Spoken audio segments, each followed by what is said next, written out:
So the next concept that we are working in planes is distance of a point from a plane and equation of a plane through the intersection of two planes. ठीक है, तो equation of a plane through the intersection of two planes ये तो हम लोगों ने अभी अभी कर लिया. ठीक है, this is already done. आइए इस पे वर्क करते हैं. Distance of a point from a plane, इसको कैसे करेंगे? अगेन मैं इसको 2D से रिलेट करूंगा, राइट? स्ट्रेट लाइन से रिलेट करेंगे. आपके पास अगर कभी भी कोई स्ट्रेट लाइन हुआ करती थी, ax plus B Y plus C is equal to 0, और तुम्हारे पास कोई भी पॉइंट हुआ करता था a x1 कॉमा y1, तो इसकी जो इक्वेशन तुम निकालते थे, परपेंडिकुलर डिस्टेंस निकालते थे, right? Let's say this is am.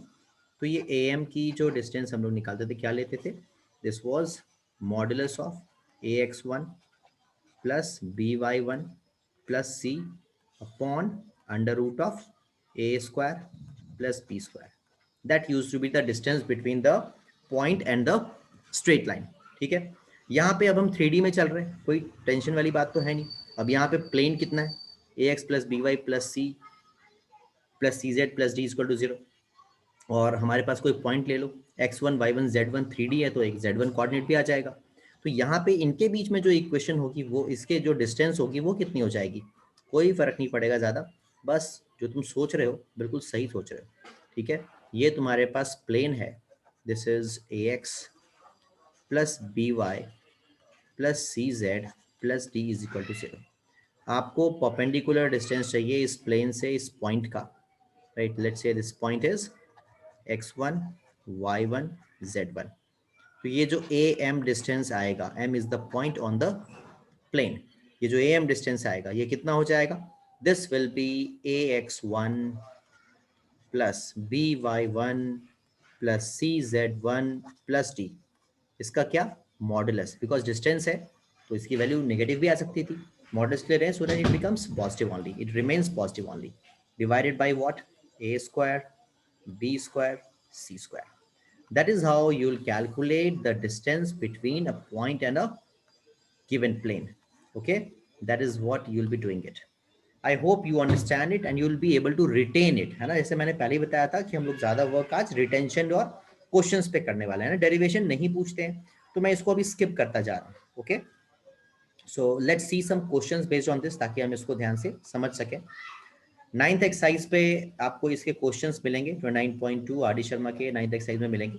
आइए जैसे कुछ क्वेश्चंस कर लेते हैं. Let's say we talk about question number 1 and कोई भी और क्वेश्चन ले लो.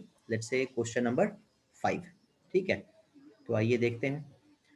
Find the distance of the point this, okay, from the plane. Okay, distance निकालना है, राइट? जनरली 1 मार्क 2 मार्क्स में ऐसे क्वेश्चंस तुम्हें मिल सकते हैं, तो methodology is not very important है. मैं जनरली यहाँ पे कार्टेशियन फॉर्म में ज़्यादा कंफर्टेबल हूँ. आप अगर दूसरे फॉर्म में चाहें वैसे भी कर सकते हैं, है ना? लेकिन कार्टेशियन फॉर्म ज़्यादा इजी मुझे पर्सनली लगता है, बाकी आपकी चॉइस है, राइट? तो देखिए कैसे आप इसको कार्टेशियन फॉर्म में डील करेंगे. फटाफट से इक्वेशन ऑफ द प्लेन निकाल लो. कितना हो जाएगा बताओ? This will be 3x minus 4y plus 12z minus 9 is equal to 0. This is the equation of the plane. और जो पॉइंट हमें दे रखा है, that point is what? That point is 2 -1 and -4. As we have just learned that the distance between a point and the plane can straight away be given as, है ना? अगर 2 marks होगा तो लिख देना, अदरवाइज सीधा आंसर निकाल देना. ठीक है, ax1 plus by1 plus cz1 plus d का modulus divided by under root of a square b square c square का सम. ठीक है, just substitute these values to get the final answer. Okay, कितना हो जाएगा बताओ? पहला आपके पास 2 है, 2 रखा तो कितना आ गया? ये आपके पास आ गया 6, और -4y तो ये हो जाएगा +4, और -4z यानी कि ये कितना हो जाएगा? -48, -9 upon a square b square c square, यानी कि ये आपका आ गया 9, फिर आ गया 16, और ये कितना हो जाएगा बच्चों? 144, 12 का स्क्वायर. तो this is coming out to be, ये आपके पास कितना आ गया? -57. -57 में से 10 सब्सट्रैक्ट कर देता हूँ, बिकॉज प्लस माइनस है, ओवरऑल मॉडुलस है तो पॉजिटिव ही होगा. तो that will be 47 I guess. ठीक है, दैट विल बी 47. एंड नीचे मैं देख रहा हूं तो ये आ गया 25 प्लस दिस 169, जिसका स्क्वायर रूट एग्जैक्टली 13 होता है। तो distance between the plane and the point should be 47/13। If we have not done any calculation mistake that should be absolutely fine. Check करें, अरे काफी क्वेश्चन है इसमें, नो प्रॉब्लम, अच्छी बात है। सो 47/13, ठीक है। तो बहुत आसानी से ये वाली चीज़ मुझे उम्मीद है आपको समझ में आई होगी, right. There it should not pose a problem for anyone among you. If there is any problem तो आप उसको पूछिए, डिस्कस कीजिए, क्लियर कीजिए। ऑल वेल, ठीक है बच्चों। चलो नेक्स्ट कॉन्सेप्ट की तरफ बढ़ रहा हूँ। एक क्वेश्चन और पिक कर लेते हैं। Show that the points this and this are equidistant to the plane. कुछ नहीं करना है, वही फॉर्मूला यूज करोगे, राइट। यहाँ पे तुम्हें ऐसा दिखेगा कि दोनों का डिस्टेंस इक्वल है, करके देख लो, it hardly takes a minute. 3 आ गया ऊपर, मॉडुलस के साथ देख लो, 3 4 -12/13। नीचे क्या आ जाएगा बेटा, दिस विल बी 9 + 16 + 144। दूसरा वाला जो है यहीं पे साथ साथ ही कर लेते हैं। -3 रखा तो आ गया -9, 0 पे तो हो गया 0, और 1 पे कितना हो गया -12। नीचे तो सेम ही आएगा because plane is same, so certainly a² b² c² वाला जो कॉन्सेप्ट है the denominator will remain same, ठीक है। सिर्फ ऊपर देख लेते हैं कितना वैल्यू निकल के आ रहा है अपने पास। So this is 13 plus this is 17, 20। 20 में से अगर मेरे पास 12 गया, कुछ मिस हो रहा है क्या? आओ देखिए जरा, कुछ मिस तो नहीं हो रहा? हाँ यहाँ मिस हो रहा है, यहाँ 13 मिस हो रहा है ना, +13 विल ऑल्सो बी हियर, है ना, यहाँ 13 भी तो होगा। तो कितना हो रहा है देखो, तो ये मेरे पास आ गया 3 4 -12 +8, बिल्कुल सही है। तो ये आ गया तुम्हारे पास 16 20, 20 में से 12 किया तो 8, ऊपर आ गया 8 तुम्हारे पास, ठीक है। नीचे देख लो, नीचे कितना आ रहा है, मतलब दूसरी साइड पे कितना आ रहा है, this is coming out to be 21, है ना। 21 में से 13 गया तो यहाँ भी कितना आ रहा है, 8 आ रहा है, तो ठीक है, they are equidistant. And what is the distance? The distance is 8/13, ठीक है, the distance is 8/13। So that's very easy hopefully, right. If there is any problem you can always tell me. अच्छा, एक क्वेश्चन ये भी यहाँ पे देखो, थोड़ा अजीब सा है, थोड़ा सा डिफरेंट सा है, right. Find the equation of, find the distance of the point, this is this is your 235 from the XY plane. XY plane से डिस्टेंस पूछ रहे हैं, ठीक है। अब ये XY प्लेन की इक्वेशन क्या होगी, ये एक बड़ा मसला है, ठीक है। तो आओ चलो इसको भी देखते हैं जरा, है ना। XY प्लेन की इक्वेशन क्या हो सकती है, जरा इसको भी हम लोग समझने की कोशिश करते हैं। ये तुम्हारे पास x एक्सिस है, ये तुम्हारे पास y एक्सिस है, ये तुम्हारे पास z एक्सिस है। दैट मीन्स ये जिस प्लेन की बात कर रहे हैं वो इस प्लेन की बात कर रहे हैं, right. They are talking of this particular plane. ये जो प्लेन है, राइट, एक्स वाई जेड, है ना, ये जेड है, दिस इज जेड, ओके।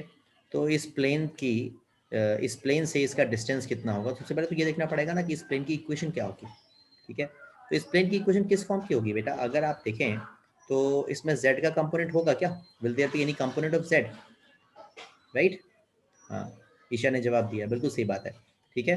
तो देखो मैं इसको भी तुम्हें ऐसे याद दिलाऊंगा कि तुम अगर इस चीज को ऐसे देखो जो तुमने 2D में पढ़ा है, राइट। 2D में क्या पढ़ा था तुमने, मैं तुम्हें याद दिलाता हूँ कि अगर तुम्हारे पास x एक्सिस है और तुम्हारे पास y एक्सिस है, तो x एक्सिस की इक्वेशन कितनी थी, y इज इक्वल टू 0, और y एक्सिस की इक्वेशन क्या होती थी, x is equal to 0।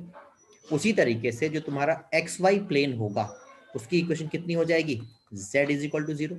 Similarly अगर तुम्हारे पास ZY प्लेन होगा, this is your ZY plane, ठीक है, इसकी इक्वेशन कितनी हो जाएगी, x इज इक्वल टू 0। और अगर आप equation of this one, right, this the XZ plane, अगर इसकी बात करें तो इसकी इक्वेशन कितनी हो जाएगी, y इज इक्वल टू 0, ठीक है। तो ये तुम ध्यान रखोगे, ठीक है, बिकॉज इस पूरे प्लेन पे क्या 0 होता है, z 0 होता है, इस पूरे प्लेन पे x 0 होता है, और इस पूरे प्लेन पे y 0 होता है, ठीक है। So I hope you will be able to remember that, and once you know the equation of the plane and the point is there, you can always find the answer. कितना हो जाएगा बताओ, z is equal to 0 है, 235 distance है, तो ऊपर क्या आएगा अपने पास, सिर्फ 5 आएगा, नीचे क्या आएगा, 1 आएगा, डिस्टेंस कितना होगा, 5 यूनिट्स, सिंपल सी बात है, ठीक है। तो the answer is what, 5 units. Seventh का आंसर ऐसे 5 होना चाहिए, ठीक ही होगा, राइट, ठीक है भी, कोई प्रॉब्लम नहीं है। आइए एक और क्वेश्चन पिक करेंगे, लास्ट से कुछ देखते हैं। क्वेश्चन नंबर 13 पिक करते हैं। कोई और भी क्वेश्चन तुम्हारी चॉइस से तुम बता सकते हो, कोई प्रॉब्लम नहीं है ना, your choices are always preferred. Find the distance of the point this from the plane passing through this and perpendicular to these two planes. बहुत बढ़िया, अच्छा क्वेश्चन है, मतलब वेटेज वाला क्वेश्चन, राइट, इसकी वेटेज हाई होगी, ठीक है। अच्छा क्वेश्चन मतलब ये नहीं है कि कॉन्सेप्ट हमें नहीं आता है ना, कॉन्सेप्ट तो आप लोगों को काफी अब आता है, अब आप लोग सब कुछ अच्छे से कर सकते हो, लेकिन हाँ बहुत ध्यान से समझना है। तो क्या कह रहे हैं कि इट इज अ प्लेन, हमें पहले तो डिस्टेंस चाहिए, लेकिन उससे पहले क्या करना पड़ेगा, प्लेन निकालना पड़ेगा, हमें प्लेन नहीं मालूम है, ठीक है। वो एक ऐसा प्लेन है जो इस पॉइंट से क्रॉस करेगा और इन दोनों प्लेन्स के परपेंडिकुलर होगा। और थोड़ा सा समझ लेते हैं, ठीक है। मान लो इस प्लेन का नाम पाई 1 है और इस प्लेन का नाम पाई 2 है। For just for the sake of understanding you can always right like that, right. और आप ऐसा काम मेन एग्जाम में भी कर सकते हैं, राइट। कहीं से कहीं तक जो है एग्जामिनर इन चीज़ों को देख के खुश ही होता है कि हाँ भाई बच्चे के कॉन्सेप्ट अच्छे हैं, right, he can understand things better than others. तो लेट्स से ये दो प्लेन्स हैं, ओके बच्चों, ये दो प्लेन्स हैं जो मीट कर रहे हैं इस पॉइंट पे, ठीक है, they are meeting at this point and you can always extend them to have a better picture कि okay this planes are actually like going like that, right, this planes are actually going like that. And जो दूसरा plane है ये भी आपके पास कुछ ऐसा जाएगा, बट इंटरसेक्ट जहाँ करेगा वो तो एक लाइन ही होगी ना, ये तो आप कभी भी किसी भी दो प्लेन्स को देखोगे तो एक लाइन पे इंटरसेक्ट करते हैं, ठीक है। तो अच्छा, अब ये लेकिन अच्छी बात ये है इसमें कि इनका जो एंगल ऑफ इंटरसेक्शन है वो क्या है, दैट इज परपेंडिकुलर, यानी ये दोनों प्लेन्स के परपेंडिकुलर है, ठीक है। तो डायग्राम थोड़ा सा और इजी भी बना सकते थे और थोड़ा डायग्राम को मॉडिफाई कर देते हैं, right, let me modify it for you, कुछ ऐसा बना लो, right, this is the case, और यहाँ पे कुछ ऐसा बना लेते हैं ना, that gives a better picture of the situation, ठीक है। सो ये जो मेरे पास प्लेन है इन दोनों के परपेंडिकुलर होगा and the third plane is okay, ठीक है, मतलब ये जो दो प्लेन्स हैं ये परपेंडिकुलर नहीं होंगे, है ना, जो थर्ड प्लेन आएगा अपने पास वो इन दोनों के परपेंडिकुलर होना चाहिए, तो ठीक है कोई बात नहीं, राइट, ये रहा जो थर्ड प्लेन जो हमें चाहिए, that will be perpendicular to pi 1 as well as pi 2, let's say this is pi 1 and let's say this pi 2। तो ये टेंशन ही नहीं है ना बेटा, अगर मैं इसके नॉर्मल ड्रॉ करूंगा और इसका नॉर्मल ड्रॉ करूंगा तो इन तीनों का जो नॉर्मल होगा वो कैसा होगा, that will be going inside the plane और आउटसाइड द प्लेन, जो स्क्रीन है हमारे उसके परपेंडिकुलर होगी, ठीक है। तो कोई टेंशन नहीं है, ये जो मैं pi 1 के डायरेक्शन रेशियोज पे वर्क करूं, राइट, if I work on the direction ratios of the first plane then I have 1 -1 and 2, ठीक है, 1 -1 and 2, and if we look at the direction ratios of the second plane pi 2 then this is 2 -2 and 1, ठीक है बच्चों। I hope everyone among you is absolutely comfortable. अब क्योंकि हमें इन दोनों के परपेंडिकुलर प्लेन चाहिए तो मैं इसका क्या करूंगा, कभी भी दोनों चीजों के परपेंडिकुलर चाहिए होता है तो हम लोग क्या करते हैं, हम उसका क्रॉस प्रोडक्ट लेते हैं, ठीक है। क्रॉस प्रोडक्ट से we always get the result and we is perpendicular to both the given things. तो सर्टेनली मैं यहाँ पे क्या करने जा रहा हूँ, मैं यहाँ पे इसका क्रॉस प्रोडक्ट करने जा रहा हूँ, ठीक है। So the required direction ratios of pi 3 कह लीजिए, राइट, जो हमें चाहिए, है ना, वो क्या हो जाएगा, ये मेरे पास क्रॉस प्रोडक्ट से आएगा। तो ठीक है, मैं यहाँ पे फटाफट से क्रॉस प्रोडक्ट करूंगा, आई जे के, this will B 1 -1 and 2, this is 2 -2 and 1, ठीक है। इनके pi 1 pi 2 के बीच में एंगल क्या है ये ऐसा नहीं पूछा इन्होंने, अगर पूछा होता तो हम वो भी cos थीटा से निकाल लेते, कोई टेंशन वाली बात नहीं है। डायरेक्शन रेशियोज है तो सब कुछ है, सिंपल सी बात ये है, ठीक है। तो चलो अभी फिलहाल तो हमें थर्ड पे मूव करना है, तो हम थर्ड के लिए देख रहे हैं, तो ये कितना हो जाएगा, जल्दी से देखो भाई कितना हो रहा है, आई कैप के साथ कितना आ गया भाई, आई कैप के साथ ये आ गया -1 और ये +4, ठीक है। और जे कैप के साथ कितना आ गया, दिस इज 1 और -4, और के कैप के साथ कितना आ गया, दिस इज -2 +2, ठीक है। तो चलो ठीक है, इसको फाइनली लिखो जरा कितना हुआ, this is 3 times I cap plus 3 times J cap and K cap element is gone. All right, perfect. तो अब जैसे ही हमें इतनी सी बात पता लग गई है कि इक्वेशन के जो डायरेक्शन रेशियोज हैं, जो प्लेन के जो डायरेक्शन रेशियोज हैं वो कितने हैं, 330 हैं, 330 हैं, तो इक्वेशन ऑफ द प्लेन कितनी हो जाएगी, equation of the plane will be 3x + 3y + 0z + d is equal to 0, ठीक है ना। अब ये जो प्लेन है ये कहां से क्रॉस कर रही है, this is given to you, this crossing through 1 2 2, तो मैं क्या करूं, बस इक्वेशन में 1 2 2 पुट करूंगा and I will get the value of d, तो देखिए जरा 1 2 2 पुट करते हैं। 1 2 2 मैंने रखा तो ये आ गया 3 और 2 रखा तो ये कितना हो गया 6। तो मुझे क्या यहाँ से डी की वैल्यू पता लग रही है? हाँ, कितनी आ रही है बेटा? -9। That means the equation of the required plane जिससे मुझे डिस्टेंस देखना है वो ये है। ठीक है, हाई वेटेज क्वेश्चन है, ज्यादा स्टेप्स हैं, कोई टेंशन नहीं है, राइट? मार्क्स मिलेंगे, क्यों नहीं करेंगे भाई, है ना? अगर हमें अच्छे मार्क्स मिल रहे हैं और एफर्ट्स लग रहे हैं तो क्यों नहीं करेंगे, बिल्कुल करेंगे। तो हमने इक्वेशन ऑफ द प्लेन निकाल लिया है, फिर डिस्टेंस देखने में तो अब कोई टेंशन नहीं होनी चाहिए ना। चलो इधर ही कर लेते हैं, कहीं पे इधर थोड़ा प्लेन को ऊपर शिफ्ट करते हैं और यहीं पे डिस्टेंस निकालते हैं। ठीक है, so the required distance is right ax1, वो फॉर्मूला लिख देना कैलकुलेट करने से पहले। और किस पॉइंट से देखना था? इस पॉइंट से देखना था हमें। तो x की जगह पे मैंने 1 रखा, दैट इज 3, एंड y की जगह पे -2 रखा, तो ये मेरे पास -6 आ रहा है। z है नहीं, बड़ी अच्छी बात है, -9 एज इट इज हो गया। √ऑफ 3 का स्क्वायर 3 का स्क्वायर यानी कि 9 + 9 18 हो गया। देख लो बच्चों कितना आ रहा है, ये आ रहा है -15, है ना? -15 में से 3 गया तो ये -12 यानी कि 12 हो रहा है। 12/9√2 आ रहा है। ठीक है, 18 को 9√2 लिख देता हूँ।